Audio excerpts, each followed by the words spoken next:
Welcome to public TV news. బులెటిన్ల ముందుగా headlines. Urs సందర్భంగా కడితొట్ల నందు అన్నదాన కార్యక్రమం.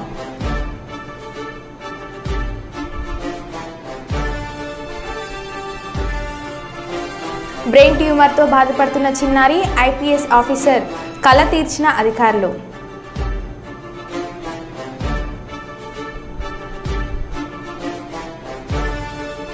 నెంబర్ ప్లేట్ లేకుండా సైరన్ వాడుతూ వాహనం నడపడంతో వ్యక్తిని అదుపులోకి తీసుకొని తమ స్టైల్లో ట్రీట్మెంట్ ఇచ్చిన పోలీసులు. మాదక ద్రవ్యాల వ్యతిరేక దినోత్సవం సందర్భంగా మంచిర్యాల జిల్లాలో ర్యాలీ. ఇక వివరాల్లోకి వెళ్తే భద్రాద్రి కొత్తగూడెం జిల్లా ఇల్లందు మండలం బాలాజీ నగర్, సంజయ్ నగర్, కూడలి ప్రాంతంలో స్థానికులు కొన్నేళ్లుగా గణపతి మండపాన్ని ఏర్పాటు చేసుకుంటూ వస్తున్నారు. గత సంవత్సరం చిన్న గణపతిని ఏర్పాటు చేసి షెడ్ నిర్మాణం కూడా ఏర్పాటు చేసుకున్నారు.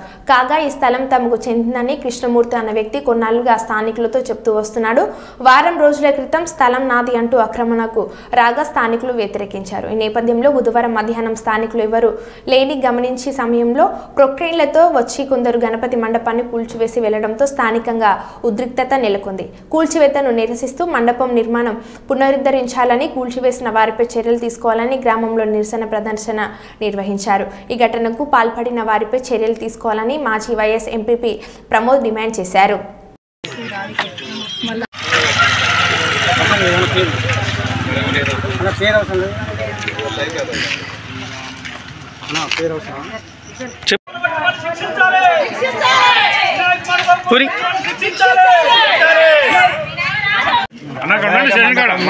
కూల్చివేసిన వారిని కఠినంగా శిక్షించాలని వినాయక మండపంని కూల్చివేసిన వారిని కఠినంగా శిక్షించాలి.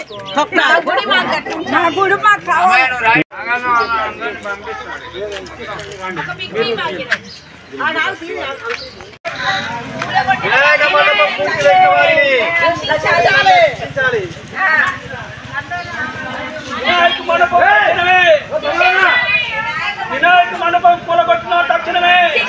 బాలాజీ నగర్ గ్రామ పంచాయతీ, సంజయ్ నగర్. మేము ఇక్కడ వినాయకుడి యొక్క మండపం గత 30 సంవత్సరాల నుంచి పెడుతున్నాము. ఇప్పుడు మేము ఇక్కడ చేసేదాన్ని, మేము పెట్టుకున్న వినాయక మండపాన్ని కొందరు దుండగులు వచ్చేసి మాకు ఎటువంటి ఇన్ఫర్మేషన్ ఇవ్వకుండా గుడిని మొత్తాన్ని కూల్చేసి వెళ్ళిపోయారు. కనీసం ఎటువంటి రెస్పాన్సిబిలిటీ లేకుండా జేసీబీని మనుషుల మీదకి తీసుకొచ్చేసి మీదికి తీసుకొచ్చేసి వెళ్ళిపోయారు. అసలు గుడిని కూలగొట్టడానికి మాకు ఎటువంటి ఇన్ఫర్మేషన్ ఇవ్వలేదు. కాబట్టి మా గుడిని మాకు పునరుద్ధరించాలని కోరుకుంటున్నాం. మాకు కానీ ఖచ్చితంగా కూలగొట్టిన వాళ్ళకి మీద ఖచ్చితంగా కఠిన చర్యలు తీసుకోవాలని కోరుకుంటున్నాం. మాకు తక్షణమే న్యాయం జరిపించాలని కోరుకుంటున్నాం. మాది సంజయ్ నగర్, బాలాజీ నగర్ గ్రామ పంచాయతీ. గత 40 years నుంచి మేము మా చిన్నతనం నుంచి కూడా మేము వినాయకుడి గుడి ఇక్కడ నిర్మించుకొని వినాయకుడిని ప్రతి ఇయర్ పెట్టుకుంటున్నాం. గత 40 సంవత్సరాల నుంచి. ఈరోజు మాకు పెళ్ళిలే, మా పిల్లలు మా ఎత్తు అయినా కూడా ఈ రోజు వచ్చి అతను ఎప్పుడో ఇల్లు కొన్నా అని చెప్తున్నాడు. కానీ మరి ఆయన ప్లేస్ అయినప్పుడు ఇన్ని సంవత్సరాల బట్టి ఎందుకు పోరాటం చేయలేదు? 40 సంవత్సరాల నుంచి మేము పెడుతున్నప్పుడు ఒక్కరోజు కూడా అడగని అతను ఈ రోజు మేము షెడ్ వేసుకోగానే వచ్చి నా స్థలం మీరు ఎందుకు షెడ్ ఎందుకు వేస్తున్నారు, అదెందుకు వేస్తున్నారు, కూలగొడతా చేస్తా అని మమ్మల్ని బేరేయడం జరిగింది. మేము 4 సార్లు దాకా కూడా మేము ఆయనతో మాట్లాడినాం, చేసినాం. మీకు ఏమైనా కావాలంటే కూడా చూస్తామండి, ఇది గుడి కోసం మేము కట్టించామని కూడా అన్నాం. కానీ అతను ఆయన పట్టించుకోలేదు. ఈరోజు వచ్చి ఎవరు లేని టైంలో చూసి 3:20 నిమిషాలకు వచ్చి గుడి కూలగొట్టడం జరిగింది. కాబట్టి దానికి తగిన చర్య మీరు తీసుకోవాలని మేము గుడి కోసం పోరాటం చేస్తామని కోరుతున్నాం. వైస్ ఎంపీపీ, ప్రస్తుతం ఎంపీటీసీ. నేను బాలాజీ నగర్, సంజయ్ నగర్లో 4 బజార్లకున్న నడిబొడ్డులో గత 30 సంవత్సరాల నుండి వినాయక చవితి కావచ్చు, శ్రీరామనవమి కావచ్చు, గత 30 సంవత్సరాల నుంచి వినాయక చవితి చేస్తూ ఉన్నారు. గ్రామ ప్రజలు, గ్రామ పెద్దల సహకారంతో గత 3-4 సంవత్సరాల క్రితం ప్రజల సహకారంతో వారిచ్చిన చందాలతో అంచెలంచెలుగా సంవత్సరానికి 2 సంవత్సరాలు 3 సంవత్సరాలు అంచెలంచెలుగా మేము వినాయక మండపం నిర్మించుకున్నాం. దానికి ఈ రోజున దివ్యల కృష్ణమూర్తి వాళ్ళ కొడుకు మరికొందరు గుండాలతో వచ్చి వాళ్ళ దౌర్జన్యంతో ఫేక్ కాగితాలతో తీసుకొచ్చి ఈ విషయం గత నెల నుంచి అధికారుల దృష్టికి వెళ్తే కూడా మేము కూడా అధికారుల దృష్టికి వెళ్ళినాం. మీరు రాండి, ఏదైనా సామరస్యంగా ఉంటే కొలిసి వదిలాను. ఒక నాన్ ట్రైబుల్గా ఈ ఏరియా ఏజెన్సీ ప్రాంతం 170 ట్రైబుల్ ఏరియాలో ఒక నాన్ ట్రైబుల్ వచ్చి 30 సంవత్సరాల నుంచి కనబడిన వ్యక్తులు ఈ ప్రాంతానికి వచ్చి మా వినాయకుడు కడతామంటే వాళ్ళు 4 సంవత్సరాలు 5 సంవత్సరాలు వచ్చి గుడి తీయండి అని బెదిరిస్తూ ఉన్నారు. దానికి 170 యాక్ట్లో నాన్ ట్రైబుల్కి అర్హత లేదని చెప్పి మేము మీ అందరికీ విజ్ఞప్తి చేసుకుంటూ అకస్మాత్తుగా ఈరోజు మధ్యాహ్నం ఎవరు లేని సమయంలో చూసి జేసీబీని పట్టుకొని కొంతమంది రౌడీ మూకలను పట్టుకొని వచ్చి దౌర్జన్యంగా వినాయక మండపాన్ని కూలగొట్టినందుకు మేము బాలాజీ ప్రజల తరఫున ఒక శ్రీశైలంలో MLA Budda Rajasekhar Reddy vote for thanks కార్యక్రమం. చంద్రన్న సూపర్ 6 పథకాల గురించి వివరిస్తూ అర్హులందరికీ పథకాలను అందేలా కృషి చేస్తామని హామీ. బుడ్డా రాజశేఖర్ రెడ్డి మౌలిక సదుపాయాలకు కృషి చేస్తానని వెల్లడి.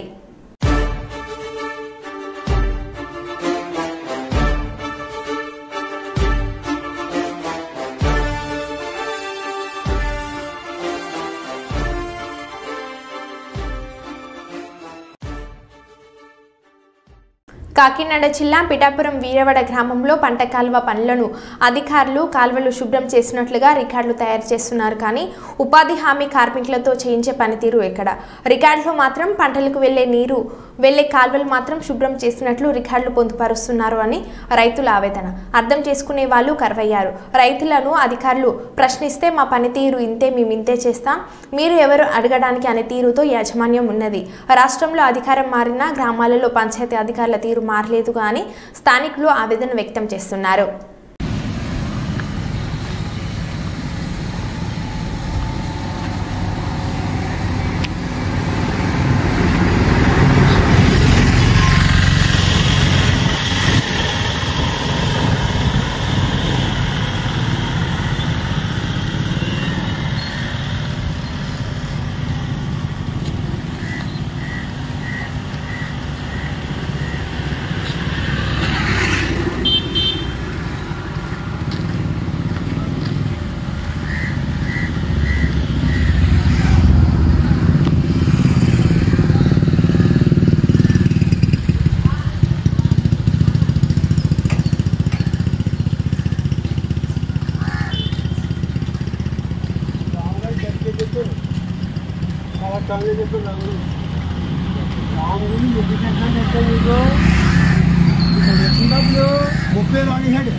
మాదక ద్రవ్యాల వ్యతిరేక దినోత్సవం సందర్భంగా జిల్లా కేంద్రంలోని అబీ చౌరస్తా నుండి బెల్లంపల్లి చౌరస్తా వరకు ర్యాలీ జెండా ఊపి ప్రారంభించిన జిల్లా కలెక్టర్ కుమార్ దీపక్. పాల్గొన్న వివిధ శాఖల అధికారులు, సిబ్బంది, విద్యార్థులు.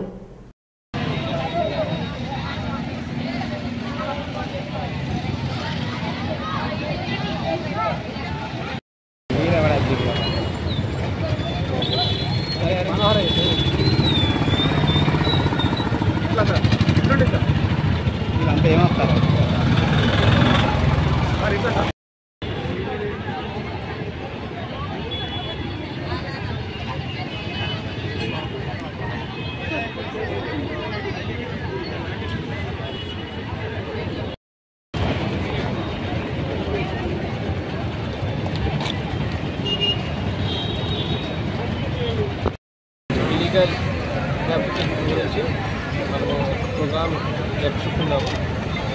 మొత్తం జిల్లాలో అన్ని అంగన్వాడీ సెంటర్లు, స్కూల్స్లో, హయ్యర్ ఎడ్యుకేషనల్ ఇన్స్టిట్యూట్స్లో, ఈజీఎస్ సైట్స్ దగ్గర అన్ని చోట్లలో డ్రగ్ అబ్యూస్ గురించి, ఇల్లీగల్ ట్రాఫికింగ్ గురించి అందరూ ప్రతిజ్ఞ తీసుకుంటున్నారు. అండ్ ఈరోజు నా తరఫున నాతోటి అండ్ గవర్నమెంట్ తోటి ఒకటే రిక్వెస్ట్, అందరికీ ఎవరికైనా డ్రగ్ తీసుకుంటున్నారు, డ్రగ్ అమ్ముకుంటున్నారు, దాని గురించి ఏమైనా ఇన్ఫర్మేషన్ వస్తే ఇమీడియట్గా మన నార్కోటిక్స్ డిపార్ట్మెంట్కి లేదు అంటే పోలీస్ డిపార్ట్మెంట్కి ఇమీడియట్గా ఇన్ఫార్మ్ చేయండి. వాళ్ళకి ఐడెంటిటీ కూడా మా పోలీస్ వారు సెక్రెట్గా చెప్తారు. అండ్ ఇంకా ఒకటి, ఎవరైనా డ్రగ్ ఎడిక్ట్ ఉన్నారు దాని గురించి కూడా మన డిస్ట్రిక్ట్ హాస్పిటల్స్లో డిఅడిక్షన్ సెంటర్ నడుస్తున్నాయి. ఎవరైనా ఇన్ఫర్మేషన్ దాని గురించి మనకి ఇన్ఫర్మేషన్ వస్తే, లేదా ఎవరైనా బాధితులు ఉన్నారు మన డాక్టర్స్కి కాంటాక్ట్ చేస్తే వాళ్ళకి కూడా ఫ్రీగా దాని గురించి ట్రీట్మెంట్ వస్తుంది. ఇంకా ఒకటి, వాళ్ళ గురించి కూడా మనము మొత్తం ఇన్ఫర్మేషన్ సెపరేట్గా పెడుతున్నాము. కాబట్టి ఈ యొక్క సోషల్ ఈవీకి ఖచ్చితంగా మన జిల్లా నుంచి, మన రాష్ట్రం నుంచి, మన దేశం నుంచి ఇరాడికేట్ చేయాలి. దాని గురించి మీ అందరికీ విజ్ఞప్తి చేస్తున్నాను. Thank you. అంతర్జాతీయ డ్రగ్స్ వ్యతిరేక దినోత్సవము మన మంచిర్యాల జిల్లాలో ఈరోజు ఘనంగా జరుపుకుంటున్నాము.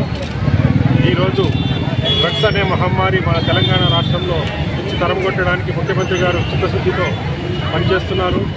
వారి యొక్క సంకల్పంతో ఈరోజు మన జిల్లాలో డ్రగ్స్ వ్యతిరేక కార్యక్రమం అనేక స్కూల్స్ నుంచి మరియు కాలేజీల నుంచి అన్ని ప్రభుత్వ వర్గాల నుంచి ఈరోజు రావడం జరిగింది. ఈ డ్రగ్ మహమ్మారిని తరిమికొట్టడానికి అందరం కూడా ప్రతిజ్ఞ చేయడం జరిగింది. ఈ డ్రగ్ మహమ్మారిని స్కూల్స్ నుంచి కానీ కాలేజీలలో కానీ ఎక్కడ ఉన్నా కూడా తరిమికొట్టాలని, దీని బాధితులు ఎవరైనా ఉంటే వాళ్లకు డిఅడిక్షన్ సెంటర్లో కూడా మన కలెక్టర్ గారు చెప్పినట్టు ఉచితంగా వారికి అందించడం జరుగుతుంది.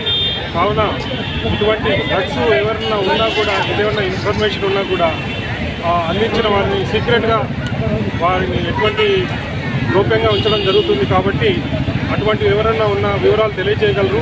నంబర్ కూడా ఇవ్వడం జరిగింది. ఈ నంబర్కు ఇవ్వగలరని ఈ సందర్భంగా తెలియజేస్తున్నాను. స్థానిక రాజమండ్రి రోడ్లో గల సాయి హెల్త్ కేర్ నందు పలు వైద్య విభాగాలకు వర్తించేలా ఆరోగ్యశ్రీ పథకంలో ప్రారంభించిన జగ్గంపేట శాసనసభ్యులు జ్యోతుల నెహ్రూ. ఈ సందర్భంగా ఆయన మాట్లాడుతూ, జగ్గంపేట ప్రాంతంలో సాయి హాస్పిటల్ బ్రాంచ్ ప్రారంభించి పలు వైద్య సేవలు అందిస్తున్న సాయి హాస్పిటల్ అధినేత విజయ్ కుమార్కి సందర్భంగా శుభాకాంక్షలు తెలియజేస్తున్నామని అన్నారు. ఎమ్మెల్యేగా మొట్టమొదటి ప్రారంభోత్సవం పేదలకు ఉచితంగా వైద్యం అందించే ఆరోగ్యశ్రీని ప్రారంభించడం చాలా ఆనందంగా ఉందని అన్నారు.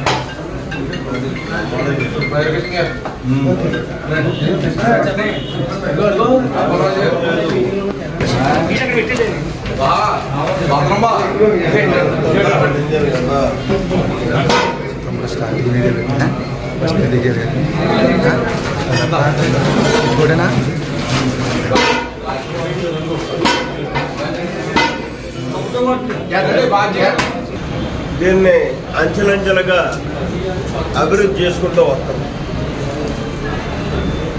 అతి కీలకమైనటువంటి ఇవాళ ఆరోగ్యశ్రీ పథకం సామాన్యుడు వైద్యం చేయించుకోవడానికి అవకాశం కలిగేటటువంటి పరిస్థితి కావాలనేటటువంటి ఆయన ఉద్దేశంతో మన విజయ్ కుమార్ గారు, డాక్టర్ విజయ్ కుమార్ గారు సాయి హెల్త్ కేర్ అధినేత ప్రభుత్వంలో ప్రయత్నం చేసి ప్రధానంగా గైనకాలజీ ఇది చాలా అవసరమైనటువంటి కార్యక్రమం. సామాన్యులు ఫ్రీగా గైనిక్ సంబంధించినటువంటి సమస్యలను పరిష్కరించడం కాకుండా డెలివరీ కానీ ఆపరేషన్స్ కానీ అన్నింటినీ కూడా రూపాయి ఖర్చు లేకుండా చేసుకునేటటువంటి అవకాశానికి ఇది ఉపయోగపడేటటువంటి. అలాగే పుట్టిన పిల్లలకి దాన్ని ముందుగానే గతంలోనే నాతో పెట్టించింది. పుట్టిన పిల్లలకు వైద్యం చేసేటటువంటి పరిస్థితి, చంటి పిల్లలకి ఆ విభాగం కూడా ఇవాళ ఆరోగ్యశ్రీలోకి వచ్చినటువంటి పరిస్థితి. అలాగే ఆర్థోపెడిక్ ఇది మనకైతే చాలా అవసరం. ఎందుకంటే హైవే మీద ఉన్నాం, మన కళ్ళ ముందే యాక్సిడెంట్లు ఎన్నో జరిగిపోతూ ఉంటాయి. మరి ఈ పరిస్థితుల్లో సామాన్యులైతే చాలా ఇబ్బంది. ఈ ఆర్థోపెడిక్ వైద్యం చేయించుకోవడం చాలా ఖరీదైనటువంటి వైద్యం. ఇటువంటి పరిస్థితుల్లో ఆర్థోపెడిక్ కూడా ఇక్కడ ఆరోగ్యశ్రీలో ఉండడం, అలాగే జనరల్ సర్జరీ చాలా మేజర్. ప్రతి ఆపరేషన్ని కూడా ఆరోగ్యశ్రీ పథకంలో చేర్చి ఇక్కడ చేసేటటువంటి అవకాశం. అలాగే ఈఎన్టీ చెవి, ముక్కు, గొంతు వీటన్నిటికీ సంబంధించినటువంటి వాటిలో కొన్ని నిబంధనల మేరకు కొన్ని ఉండవు, కానీ ఎక్కువ శాతం వైద్యం ఫ్రీగా సామాన్యుడికి అందుబాటులోకి వచ్చేటటువంటి పరిస్థితి. దీనికి మరి విజయ్ కుమార్ గారు చాలా కృషి చేసి ఇవన్నింటినీ కూడా తెచ్చినటువంటి పరిస్థితి ఉంది. ఎందుకంటే ఆయన రాజమండ్రిలో కూర్చొని హ్యాపీగా వైద్యం చేసుకుంటే కావాల్సిన ప్రాక్టీస్ ఉంది. మేడం ఇక్కడ దాకా ఆయన రావాల్సిన పరిస్థితి కానీ దీని ఇలా మెయింటైన్ చేయాల్సిన పరిస్థితి కానీ ఆ స్థాయిలో ఉన్నాడు. ఇక్కడ నా ప్రాంతం మా ప్రజలకి అందుబాటులోకి వైద్యాన్ని ఇవ్వాలి అనేటటువంటి మంచి ఆలోచనతో ఇవాళ ఇక్కడ ఈ హాస్పిటల్ నిర్మాణం చేయడం, అందులో భాగంగా ఇవన్నిటినీ కూడా మనకు అవసరమైనటువంటి ఈ పథకాలన్నింటినీ ఆరోగ్యశ్రీలోకి తెచ్చినటువంటి పరిస్థితి. గత ప్రభుత్వంలో ఇక్కడ ఒకటే నేను హామీస్తాను, గత ప్రభుత్వంలాగా ఆరోగ్యశ్రీ. సుల్తానాబాద్ మండలం కదంబాపూర్ గ్రామంలో బుధవారం రోజున ప్రభుత్వ పాఠశాలలో చదువుతున్న విద్యార్థులకు అదే గ్రామానికి చెందిన ఎన్ఆర్ఐ ముద్దసాని సుధీర్ రెడ్డి సమకూర్చిన స్కూల్ బ్యాగులను, నోట్బుక్లను విద్యార్థులకు పంపిణీ చేసిన నాయకులతో కలిసి పంపిణీ చేసిన పెద్దపల్లి శాసనసభ్యులు చింతకుంట విజయరమణరావు. ఈ సందర్భంగా ఎమ్మెల్యే మాట్లాడుతూ రానున్న రోజుల్లో పెద్దపల్లి నియోజకవర్గంలో ఇంటిగ్రేటెడ్ గురుకుల విద్యాలయాన్ని నెలకొల్పుతున్నామట్లు చెప్పారు. సీఎం రేవంత్ రెడ్డి విద్యారంగ అభివృద్ధికి ఎన్నో చర్యలు తీసుకుంటున్నామని తెలిపారు.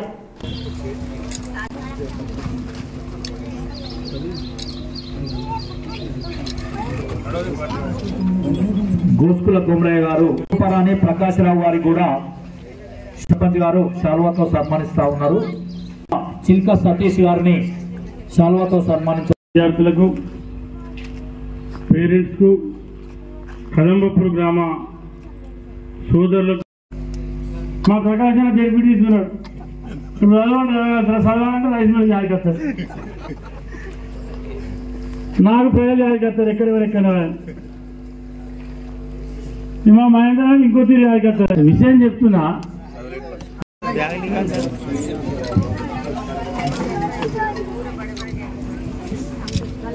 ఆసియా 5వ తరగతి. ఇంకొకటి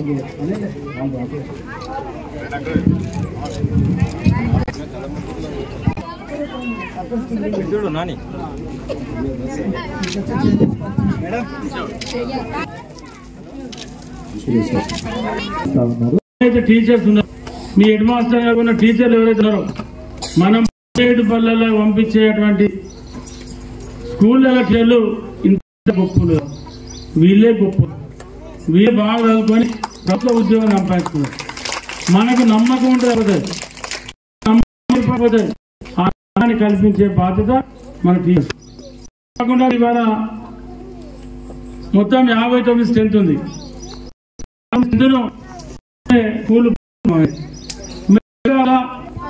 తల్లిదండ్రులతో సహకారంతో ఇచ్చినటువంటి మాజీ సమాచారి ఇక్కడ నుండి కాంగ్రెస్ రావచ్చు అందరినీ ఇంప్లిమెంట్ చేసి పాఠిత రాజకీయ ఖచ్చితంగా ఇదే ఓట్లు ఒక్క బాబు అన్న మీరు ప్రైవేట్ పంపాలంటే ఒక కుటుంబం మినిమం 10,000 ఎల్కేజీలు చేయాలన్నా అంటే 2 పిల్లలు చేయాలని. అదే 5th క్లాస్కి వస్తే 40,000 అయితే సంవత్సరానికి. 10th క్లాస్ వచ్చేవారు హాస్టల్ కి ₹1,00,000 అయితే ప్రైవేట్ కాలేజ్ స్కూల్ కావాలంటే. అదే ఇవాళ పెద్ద పెద్ద మీ కానికపడంలో కానిక వల్ల సారు గతం ఇంక ఇక్కడ నయం కొంచెం 41 మంది కానీ కదంపపూర్లో మాత్రం 18 ఉంది పాత స్కూల్లో. నేనేమంటా ఉన్నంటే పిల్లల తల్లిదండ్రులు కావచ్చు, పిల్లలు కావచ్చు, టీచర్స్ కావచ్చు, గ్రామ పెద్దలు కావచ్చు, ఇవాళ స్కూళ్ళల్లో కాంగ్రెస్ ప్రభుత్వం వచ్చిన తర్వాత రేవంత్ రెడ్డి గారు ముఖ్యమంత్రి అయిన తర్వాత ఇవాళ స్కూళ్ళన్నిటి కూడా రెనోవేషన్ చేసి స్కూళ్ళన్నిటి కూడా మళ్ళీ రెనోవేషన్ చేసి 10,000 టీచర్ పోస్టులు కూడా భర్తీ చేయాలని చెప్పి నిర్ణయం తీసుకొని ఇవాళ స్కూళ్ళను మళ్ళా బాగు చేయాలా, స్కూళ్ళల్లో పిల్లలకు మంచి విద్య బోధన చేయాలని చెప్పి ఇవాళ ఇంగ్లీష్ మీడియాన్ని కూడా తప్పకుండా ప్రారంభించాలని చెప్పి ప్రభుత్వం మాతో పాటు మీతో పాటు మనందరికీ కూడా చాలా సంతోషకరమైనటువంటి సమయం. ఎందుకంటే మన ఈ గ్రామంలో పుట్టి ఈ గ్రామంలో ఇదే స్కూల్లో పాఠశాలలో చదువుకొని మరి ఎక్కడో దూర ప్రాంతానికి యూఎస్ఏకి వెళ్ళి అక్కడ ఉద్యోగ నిమిత్తం పోయి ఇవాళ కన్న ఊరు కన్న తల్లితో సమానం అని చెప్పి చాలామంది చెప్తూ ఉంటారు. మనం కూడా చాలా సందర్భాల పాఠ్యాంశాలలో చదువుకున్నాం. ఇవాళ ఆ కళను నిజం చేయడం కోసం, ఆ కళ సాకారం చేసుకోవడం కోసం మరి కార్యక్రమాన్ని తీసుకోవడాన్ని నేను సుధీర్ రెడ్డి గారిని, వారి తండ్రి గారిని, వారి కుటుంబ సభ్యులను మనస్ఫూర్తిగా అభినందిస్తా ఉన్నా. కర్నూలు కలెక్టరేట్ కార్యాలయం గాంధీ విగ్రహం ముందు 60% రాయితీ వద్దు, 100% రాయితీ ముద్దు అంటూ ప్లకార్డ్స్ పట్టుకొని నిరసన వ్యక్తం చేశారు. ఈ సందర్భంగా ఫోటో వీడియో జర్నలిస్ట్ అసోసియేషన్ జిల్లా అధ్యక్షులు మీసాల రామస్వామి మాట్లాడుతూ రాష్ట్రంలో అనేక చోట్ల జర్నలిస్టుల పిల్లలకు ప్రైవేట్ పాఠశాలలో ఉచిత విద్య అమలు అవుతుందని, కర్నూలులో ఉచిత విద్య అమలుకు కొందరు కావాలి అని అడ్డంకులు సృష్టించడం సిగ్గుచేటు అని అన్నారు. పత్రికా ఛానల్లో పనిచేసిన కొందరు వేతనాలు అందుతున్న వారికి జర్నలిస్టుల కష్టాలు తెలియవు అని అన్నారు. జర్నలిస్టుల పిల్లలకు 100% రాయితీ ఇష్టమైతే కోరాలే తప్ప కష్టమైతే నష్టం చేయవద్దన్నారు. ఉచిత విద్య అమలు కోసం జర్నలిస్టు సంఘాలు ముందుకు రావాలని కోరారు. 100% రాయితీ ముద్దు, 60% రాయితీ వద్దు అని కోరారు.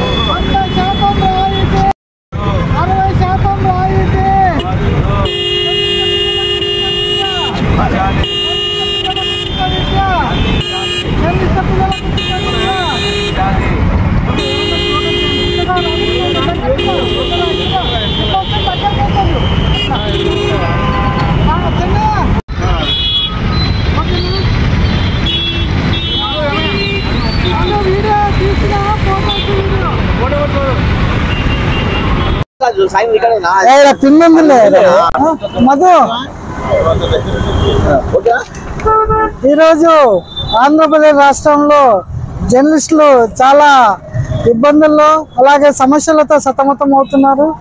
మేము గత ప్రభుత్వంలో కానీ ఈ ప్రభుత్వంలో కానీ ఒకే ఒక చిన్న సమస్య మేము కోరుతున్నామే తప్ప గొంతమ్మ కోరికలు కోరడం లేదు. అయ్యా మా పిల్లలకు ప్రైవేట్ స్కూల్లో ఉచిత విద్య అందించాలని చెప్పేసి ఎన్నో ఏళ్ళుగా కోరుతున్నాం. కానీ ఆ సమస్య ఎక్కడేసిన దొంగలు ఎక్కడైనా చందంగా ఉంది. అలాగే గత ప్రభుత్వంలో ప్రతి ఒక్కరికి 3 సెంట్ల స్థలం ఇస్తామన్నారు. కానీ ఆ హామీ కూడా గోడలకే పరిమితమైందే తప్ప ఆ హామీ కూడా నెరవేరలేదు. కనుక రైల్వే పాసులు అస్సలకే లేదు. హెల్త్ కార్డులు సక్రమంగా అమలుగా అయితే లేవు. మేము ముఖ్యంగా తెలియజేయడం అంటే ప్రైవేటు పాఠశాలలో చదువుతున్న ప్రతి జర్నలిస్ట్ పిల్లలకు 100% రాయితీ ఇచ్చేలాగా చూడాలని, ఉచిత విద్య అందించాలని చెప్పేసి మేము కోరుతున్నాము. ఒకవేళ జర్నలిస్ట్ పిల్లలకు ఉచిత విద్య అందించకపోతే డిఓ ఆఫీస్ ముందు కూడా మేము ఆందోళన చేపడతామని చెప్పేసి మా జర్నలిస్ట్ సోదరుల తరఫున మేము తెలియజేస్తున్నాము. కనుక రాష్ట్ర ప్రభుత్వము ఏదైతే మా సమస్యలు ఉన్నాయో మా సమస్యల పరిష్కారానికి కృషి చేయాలే తప్ప మమ్మల్ని ఇబ్బంది పెట్టొద్దని చెప్పేసి మా సమస్యలను అర్థం చేసుకొని పరిష్కరించే విధంగా చూడాలని చెప్పేసి మనస్ఫూర్తిగా కోరుతున్నాను. Ramaswamy, photo video journalist association జిల్లా అధ్యక్షుడు. మరో బులెటిన్లో మళ్ళీ కలుద్దాం. Stay tune.